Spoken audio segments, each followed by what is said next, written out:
Bom dia, pessoal. Sejam bem-vindas e bem-vindos ao segundo dia do nosso festival TacTech Online. Eu sou o Ale Garcia, apresentador desse super festival aqui sobre cultura e tecnologia. E é um prazer estar aqui hoje com todos vocês. E vamos agora ao que interessa, né? Nesse bate-papo a gente vai mostrar um novo olhar sobre tecnologia. E quem está aqui com a gente é a Silvana Bahia, mais conhecida como Sil Bahia, experimentadora, ativista, pesquisadora, mestre em Cultura e Territorialidades pela Universidade Federal Fluminense, co-diretora executiva da OLAB, organização dedicada a diversificar a cena de tecnologia e inovação no Brasil, coordenadora do Preta Lab, iniciativa de estímulo às mulheres negras nas tecnologias e inovação, a editora do livro Pode um Robô Ser Racista?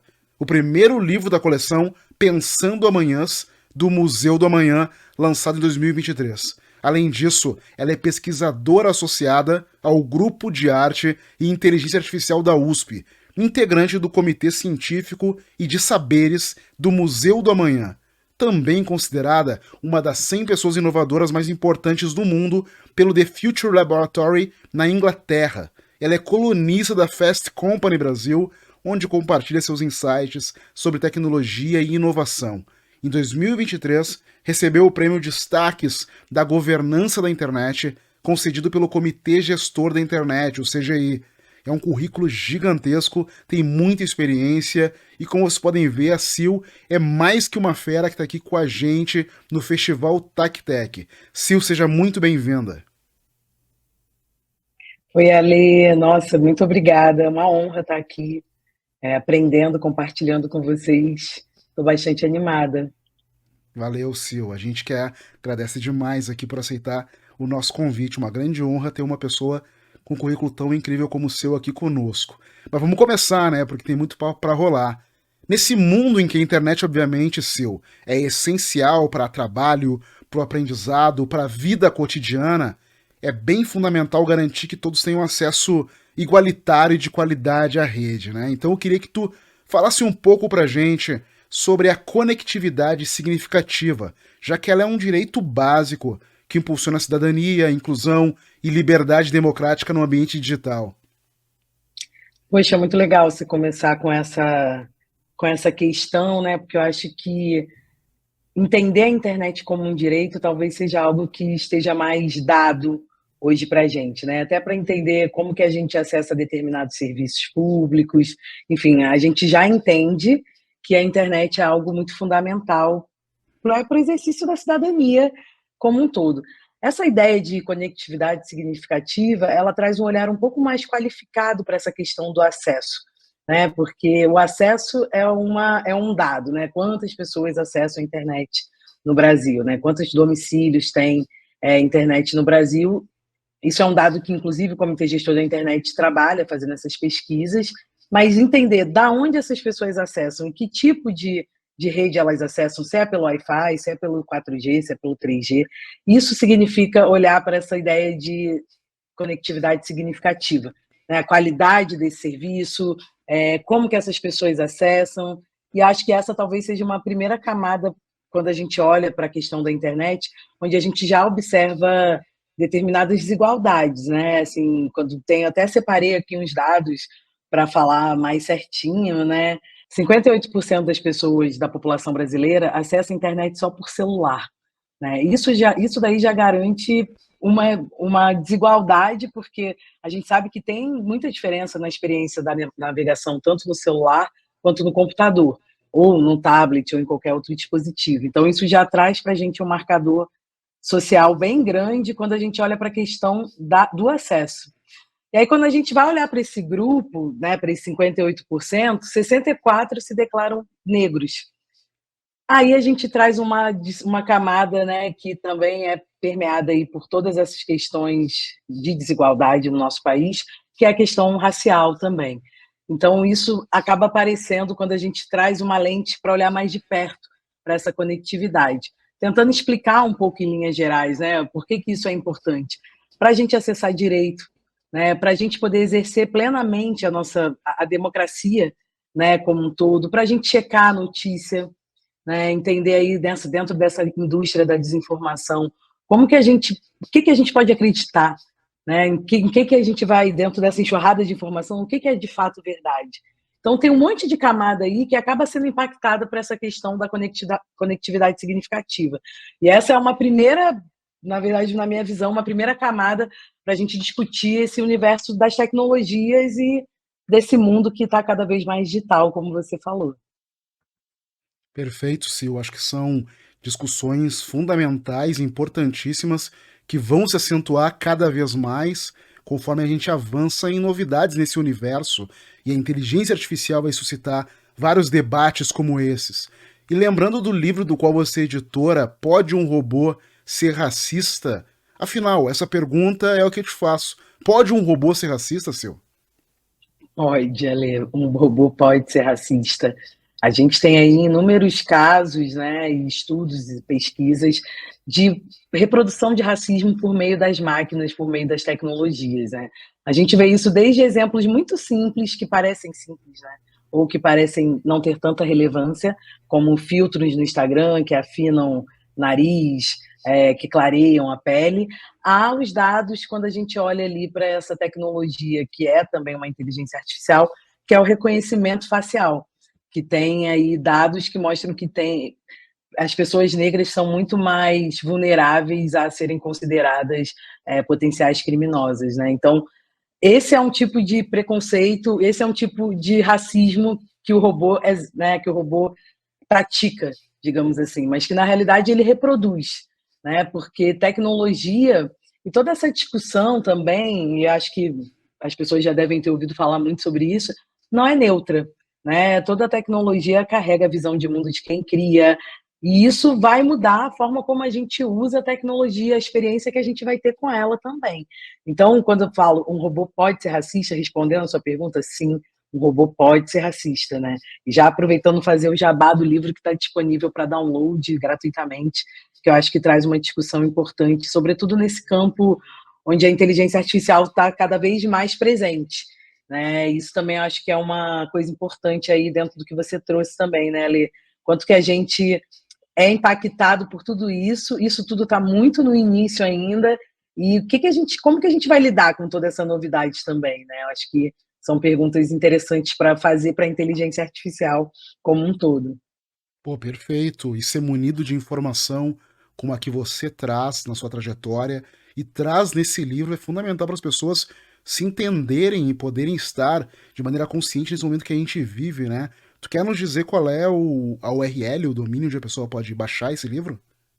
Só entrar no site do Museu da Manhã, das publicações, tem lá. Maravilha. Eu não vou saber a URL de cabeça, mas entrou no site do Museu da Manhã, as publicações, ele está lá disponível para download em Pô, que PDF. maravilha. Maravilha, maravilha. Eu vou baixar lá, tô curiosíssimo também. Sil, você como pesquisadora do Grupo de Arte e Inteligência Artificial da USP, por favor, me diz uma coisa que me preocupa bastante. E se a inteligência artificial aprender errado, quais são as consequências disso? Olha, Lê, essa é uma discussão que está acontecendo agora, né? Assim, que precisa inclusive ganhar mais força, porque a inteligência artificial,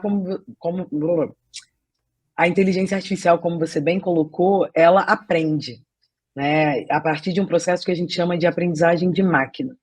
Então, toda a inteligência artificial, seja a inteligência artificial que é usada nesses buscadores de música, né, dessas plataformas de música que a gente ouve, ou, sei lá, das plataformas de streaming que a gente assiste, todas elas acessam bancos de dados para te entregar determinada informação. Então, assim, com esse processo ela vai aprendendo, né, sobre o seu gosto, sobre, o Ale gosta mais de ouvir rock, pagode, enfim, funk, então sempre vou trazer as novas sugestões. Isso é um tipo de inteligência artificial, né? Então a gente está o tempo todo ensinando para a inteligência artificial os nossos gostos, como que a gente prefere as coisas, né? E quando a gente olha para essa tecnologia dentro de um universo mais amplo, de cidadania, de sociedade mesmo, como, por exemplo, a questão do reconhecimento facial, né? Quem é um potencial criminoso? Quando a gente delega para as máquinas determinadas decisões, a gente tem que se perguntar como que essas máquinas estão aprendendo, né? Que banco de dados são esses que essas máquinas estão acessando para entregar determinada resposta? E aí é que está um grande X, Y, Z, sei lá quantos da questão, porque a inteligência artificial ela reproduz, né? Por mais que hoje a gente tenha essa coisa da inteligência generativa, que a partir de uma coisa e de outra coisa constrói uma terceira coisa, que é tipo um exemplo bem raso para falar, por exemplo, do chat GPT, isso tudo é a partir de coisas que já existem, né? E de input, de informações que a gente dá para a máquina. Então, essa é uma questão assim, cara, e se a inteligência artificial aprender errado? Ela aprende errado, porque quando a gente olha para a produção de tecnologia também, quem produz as tecnologias, a gente vê que tem muito pouca diversidade de pessoas, de visões de mundo, de experiências de mundo nesse time, né? Em quem está compondo, quem está produzindo a tecnologia, que esse também é um outro debate super desafiador quando a gente vai pensar a questão das desigualdades sociais também, está completamente ligada, né? Uma coisa não está separada da outra. Claro que não é só ter diversidade na produção das tecnologias que vai resolver ou mitigar os efeitos, né, do que essa tecnologia, como a inteligência artificial, pode aprender. Mas isso também é uma camada importante, porque se a inteligência artificial aprende errado, aí a gente está falando de impactos que não são pequenos, né? A gente está falando de impactos que é até difícil de mensurar, onde hoje, né, a tecnologia, a inteligência artificial é isso, processa um grande volume de dados e, enfim, entrega e a gente acredita que aquilo ali é uma verdade de alguma forma. Isso é muito perigoso. Então, por isso também, acho que é muito importante, já que a gente está num papo aqui profundo sobre essas questões, trazer aqui o conceito também do pensamento crítico, né? O quanto que a gente precisa estimular, né, o pensamento crítico nas pessoas para que a gente possa fazer questionamentos para a tecnologia. E aí não nessa ideia de que a inteligência artificial é uma coisa muito ruim, que vai emburrecer as pessoas, né? Tem muito uma discussão sobre o emborrecimento, que é uma coisa que pode acontecer também, mas eu não gosto desse olhar tão apocalíptico para a inteligência artificial. Eu acho que a gente também tem uma oportunidade agora, já que isso tudo está tão no início, de talvez construir a inteligência artificial que a gente quer. Que inteligência artificial é essa? Né? Que eu acho que também é uma pergunta importante para se fazer, né? Quais são as possibilidades, ao invés da inteligência artificial nos emburrecer, por que ela não ajuda a gente a aprender, né? Ou não estimula a gente a fazer perguntas, por exemplo? Porque esse é o risco também, né? Com essas respostas de vir tudo muito pasteurizado. Enfim, a gente tem desafios aí que, na verdade, eu acho que eu trago mais questões do que respostas de fato, né? Para isso. Mas eu acho que esse é o momento que a gente está mesmo, de fazer perguntas para tudo isso. Não, perfeito, Seus. Traz respostas, mas traz questões fundamentais, né? Cobrando e incentivando esse envolvimento das pessoas com a tecnologia, porque a tendência é um certo temor, distanciamento a partir de uma noção midiática que se dá sobre inteligência artificial, mas à medida que as pessoas estiverem envolvidas, trabalhando, entendendo como ela funciona, municiando ela das informações, do conhecimento também que ele é rico, eu acho que isso ajuda todo mundo e ajuda a construir também, eu acho que um acervo do qual nos orgulhemos, né? E até falando sobre isso, Sil, tu acha que a gente está deixando já legados dos quais a gente se orgulhe para gerações futuras nessa era de extrema quantidade de produção de conteúdo digital? A gente está utilizando, ou como a tecnologia pode ser utilizada, no seu ver, para preservar, celebrar e ampliar uma cultura rica como a cultura negra, por exemplo? Cara, muito legal você falar sobre isso, porque esse é um tema que tem sido bem caro para mim, que é pensar a inteligência artificial, a memória, os acervos, né? E quais são as histórias que a gente quer contar, ou quais são as histórias que a gente está contando, né? Eu acho que a tecnologia é uma ferramenta que pode ajudar muito a construir uma memória desse povo negro, né? Desse povo preto, desse povo brasileiro, indígena, que infelizmente passa por um processo de apagamento de muita memória. É claro que essa é uma discussão que também não se finda aqui, mas o que eu acho mais interessante disso tudo, tanto na ideia de conservar acervos, né? O que a gente. Tanta produção digital, foto, selfie, onde a gente vai ter espaço para guardar tudo isso, né? Porque também tem uma dimensão física. Isso não é só a dimensão do digital, o digital também tem uma dimensão física. Então, além do espaço, será que a gente tem energia para guardar tudo isso?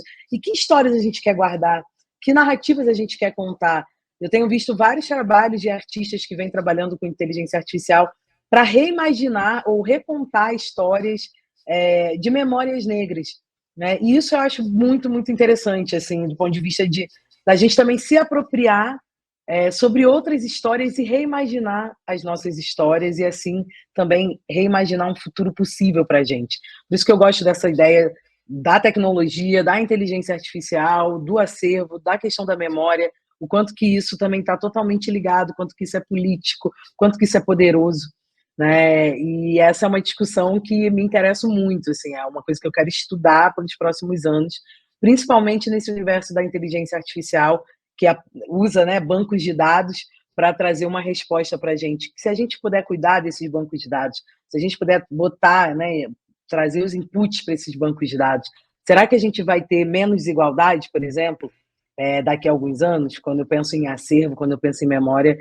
são essas questões que me vêm também à cabeça, sabe? Eu acho que essa é uma coisa que está aqui para a nossa geração, para a gente trabalhar sobre ela, né? O que a gente quer contar para as futuras gerações, ou quais legados a gente deixa também a partir de toda essa digitalização da vida que a gente tem vivido.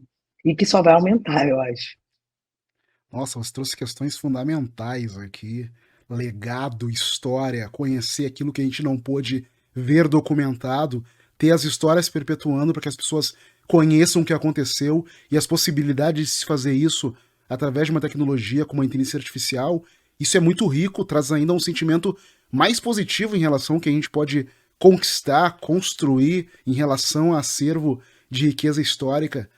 Maravilhoso realmente que você traz aqui. E, E um... e só um parêntese sobre isso, Ale, é porque eu acho que por isso que essa discussão ela tem que ser ampliada, né? Ela tem que sair dos nichozinhos ou só da bolha dos especialistas e se tornar uma conversa mais popular mesmo, né? Falar de internet, conectividade significativa, falar de acervo, de memória, de inteligência artificial, eu acho que isso precisa ser conversa de bar, de salão, de beleza, de lugares assim que muitas vezes a gente acha que não tem nada a ver. E por que eu acho isso? Porque está todo mundo sendo impactado com isso de alguma forma, Sim. né? Com essas transformações do digital. Então, acho que essa ideia de poder ampliar ou popularizar essa conversa pode trazer um nível de riqueza também para tudo isso que é incrível, assim. Nossa, demais. Você fala uma coisa muito rica, que é sobre também não deixar a tecnologia de ponta, essa tecnologia extrema, nas mãos de alguns grupos elitizados e possibilitar com que pessoas diversas construam manifestações culturais, construam as suas ideias, suas narrativas, a partir de uma tecnologia que está cada vez mais acessível e que bom se ela estiver na mão de mais pessoas, aprendendo a fazer, a construir, a torná-la mais rica, mais igualitária, mais diversa. Eu acho que é fundamental realmente ela estar nessas conversas populares, estar na boca de todo mundo, as pessoas realmente entendam isso como uma realidade do dia a dia e possam se envolver com ela, né? Muito, muito rico que você traz aqui. E até falando um pouco sobre isso, das possibilidades que essa tecnologia gera de contar histórias, narrativas, trazer eventuais fatos históricos que foram invisibilizados. Eu acho que é muito interessante pensar, e queria que você falasse um pouco pra gente, sobre a intersecção da sabedoria dos terreiros e da ciência encantada das religiões de matriz africana, como isso se relaciona ou pode se relacionar com as novas tecnologias e o combate, principalmente, ao racismo religioso. Muito legal. Eu escrevi recentemente uma coluna sobre esse tema, né? Falando um pouco sobre essa coisa das tecnologias encantadas. Porque, primeiro, assim, eu parto de uma ideia de que tecnologia não nasceu, esse conceito tecnologia, ele não nasceu com digital, né? A tecnologia não nasceu com a internet, não é? Já existiam, a gente existe várias formas de tecnologia, como uma cadeira, né? Coisas que a gente vai chamar de tecnologias não digitais ou tecnologias analógicas e por aí vai. Então, o que seria tecnologia, né? Numa tradução rasa, é um conhecimento, uma técnica aplicada. E aí eu gosto sempre de trazer outras formas de explicar a tecnologia ou de significar a tecnologia que sejam referenciadas em outras possibilidades, que não necessariamente só o MIT, o Vale do Silício, ou qualquer cultura do hemisfério norte, né? E aí, para isso, eu olho muito para a questão das religiões de matriz africana, né? Que, para mim, assim, são muito tecnológicas e que ajudam a gente a entender ou a significar um pouco, né, essa tecnologia que muitas vezes parece estar muito distante, porque a gente está falando aqui anteriormente de inteligência artificial, por exemplo. Então, nossa, a inteligência artificial, que é uma coisa que está muito distante, que eu nunca vou entender direito como é que isso funciona. Mas um banho de erva, será que é mais fácil de entender como isso funciona? E é desse lugar que eu gosto de pensar e explicar, ou de provocar reflexões sobre a tecnologia, porque um banho de erva ou um xarope, né, você precisa ter um conhecimento prévio ali daquelas ervas que você vai usar. Você não pode combinar uma coisa com uma outra coisa que não vai dar certo, porque talvez você produza um veneno e não um remédio. Né? Então, desde esse pensamento, a pensar a própria questão dos mistérios, né, dos segredos das religiões, que para mim tem muito a ver com criptografia. Então, eu gosto de trazer outros diferenciais para olhar para tudo isso. E tem um trabalho que me inspira muito nesse processo, que é o trabalho da Mãe Beth de Oxum, que tem um game que se chama Contos de Fá, que foi é um jogo, né, um game falando um pouco da história iorubá, dos mitos iorubais. Né? E isso é extremamente rico, porque a gente está falando de uma cultura que se dá sobretudo na oralidade, né? Também há de se discutir quais os limites que isso tem, que de fato está no digital ou não tem, mas eu acredito que o digital é uma ferramenta que pode ajudar a desmistificar muita coisa e a diminuir esse preconceito em relação às religiões de matriz africana, né? Que vem só apenas por uma questão, né? Que é a questão do racismo. Esses preconceitos todos só existem por causa disso, né? O que é o famoso racismo religioso. Então, essa ideia de trazer ou de significar a partir de outras mitologias, por exemplo, a tecnologia, como a mitologia iorubá, acho que isso é riquíssimo e contribui aí para um outro olhar também para essas religiões, né? E aí fazendo match mesmo, amarrando, fazendo algumas costuras. Esse é um exercício que eu gosto muito de fazer por ser uma mulher de axé, mas também porque eu acho que é uma possibilidade muito rica de entender esses processos tecnológicos antes da gente chegar aqui na inteligência artificial, entender que o mesmo mecanismo que funciona aqui funciona, por exemplo, num jogo de Fá, que é um conhecimento milenar. Né? Então, assim, claro que são coisas diferentes, mas ajuda você ter uma construção de pensamento sobre a mesma coisa. Né? E isso é muito rico. Então, é nesse lugar que eu gosto de fazer essas associações, assim, que traz aí, sim, religiões de matriz africana, que traz também essa sabedoria das tecnologias encantadas, né? Porque eu acho que isso é muito brasileiro também. E aí, quando a gente se apropria disso, de alguma forma, acho que a gente também se aproxima dessas discussões do século XXI. São caminhos, na verdade, são metodologias de linguagens que eu venho me aproximando e testando e tentando construir também, teorizar em cima disso. Maravilhoso, Sil. Você trouxe aqui reflexões, linhas de pensamento, conexões extremamente ricas. Estou encantado demais com esse papo. Certamente nossa audiência também tá. Ficou até sentido que realmente ele tem que chegar ao fim aqui e seja a hora da gente se despedir com mais um painel aqui que vai para a conta no nosso segundo dia e último dia do TacTec Digital. Digital porque amanhã tem nossa versão presencial com um monte de atração legal também no Museu de Arte do Rio, a partir das 9 da manhã. E se você quer uma notícia boa, ele é aberto ao público e totalmente gratuito. Então a gente espera você lá. Sil, obrigado demais. Quero que você deixe, por favor, sua fala final aí pro público. Conte também pra gente onde a gente pode encontrar você e beber um pouco mais da sua sabedoria e conhecimento. Olha, Lê, eu que agradeço a todo mundo que está ouvindo, né, que vai ouvir essa conversa, que está participando do festival. Achar as coisas que eu tenho produzido pelo Instagram, pelo LinkedIn, então, @silbahia, e LinkedIn, @silvanabahia, e também dar uma olhada no site do OLAB, que é olab.org. As discussões acontecem por ali, mas elas também estão acontecendo na rede, elas estão acontecendo no offline também, então dizer que a gente segue aí se conectando, né? Eu acho que também essa é uma potencialidade muito poderosa que a internet, que essas tecnologias trazem para esses tempos, né? Eu agradeço muito a conversa também. Muito obrigado, obrigado de verdade, Sil. E obrigado a todos vocês também que ficaram ligados com a gente aqui em mais esse painel do Festival TacTec 2024. Muito obrigado também aos nossos patrocinadores, o Instituto Edux e Grupo Salta. Muito obrigado, sem vocês nada disso estaria acontecendo. É isso, galera, um grande abraço e até daqui a pouco.